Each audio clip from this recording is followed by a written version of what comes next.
E aí, sabe aquelas questões de raciocínio lógico que às vezes parece um bicho de sete cabeças, especialmente as que falam sobre os princípios fundamentais?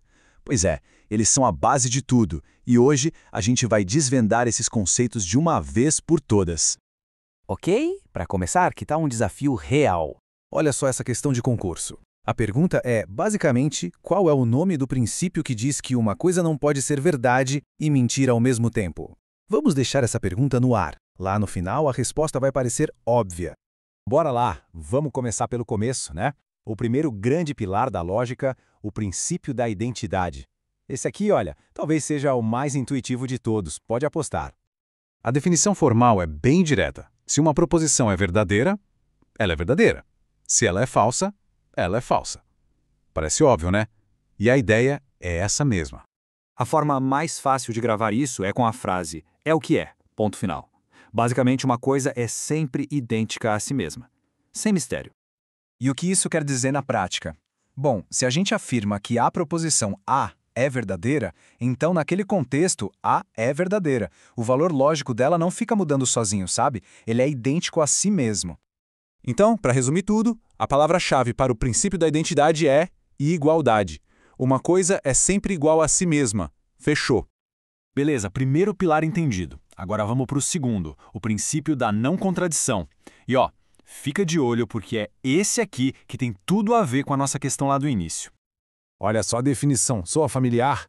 Uma proposição não pode ser verdadeira e falsa ao mesmo tempo? Ué, mas não é exatamente o que a questão do concurso perguntou? Pois é. Em outras palavras, de forma bem direta, algo não pode ser e não ser ao mesmo tempo. É essa regra que coloca a ordem na casa e impede que um argumento vire uma bagunça completa. Pensa no nosso dia a dia. É fácil de ver. Ninguém pode afirmar está chovendo e não estar chovendo no mesmo lugar, na mesma hora e esperar que as duas coisas sejam verdade. Uma simplesmente cancela a outra. Não tem como.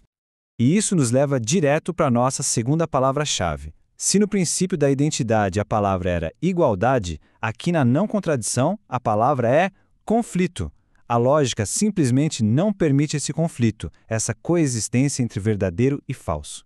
Pronto, chegamos ao nosso terceiro e último pilar, o princípio do terceiro excluído. É ele que fecha o trio de ouro do pensamento lógico clássico. E a definição dele é bem forte, olha só. Uma proposição só pode ter dois valores, ou ela é verdadeira ou ela é falsa. Acabou. Não existe uma terceira opção, não existe um talvez ou um depende. A versão resumida é perfeita para entender, ou é ou não é. Simples assim. Na lógica, não existe mais ou menos verdadeiro ou quase falso. O mundo aqui é binário. Um exemplo clássico, a frase "o número 2 é par". Isso é verdadeiro. Fim de papo. Não há espaço para um mas talvez ou depende. A terceira opção foi literalmente excluída. E com isso, a gente chega na nossa última palavra-chave para fechar a conta. Dualidade.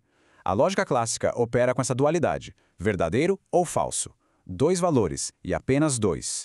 Certo, agora que a gente passou pelos três princípios, é hora de juntar todas as peças. Vamos montar nossa colinha mental para resolver aquela questão e, o mais importante, para nunca mais esquecer esses conceitos. E tá aí nosso resumo na tela. Vamos repassar juntos? Identidade é o que é. Palavra-chave, igualdade. Não contradição. Não pode ser V e F juntos. Palavra-chave, conflito. E o terceiro excluído. Só existe V ou F. Palavra-chave, dualidade. Com esse esquema fica bem mais fácil de memorizar, né? Agora sim, com tudo isso fresco na cabeça, vamos voltar para a nossa pergunta do começo. O enunciado pede o princípio que afirma que uma proposição não pode ser verdadeira e falsa ao mesmo tempo. E aí? A resposta ficou bem mais clara agora, não ficou? E a resposta correta, claro, só pode ser a letra C, princípio da não contradição. A lógica funcionou. Resolvemos o desafio. Mas só para confirmar o porquê, é simples. A questão descreve uma situação em que algo não pode ser verdadeiro e falso. Isso é a própria definição de um conflito lógico. E qual era mesmo a nossa palavra-chave para o princípio da não contradição? Exato. Conflito. A técnica funciona que é uma beleza. E para a gente fechar, fica aqui uma reflexão. Indo além de provas e concursos, já parou para pensar como esses princípios, a necessidade de identidade, A ausência de contradição e a busca por clareza, na verdade, evitam o caos em nossas discussões e argumentos do dia a dia. É algo que vale a pena pensar.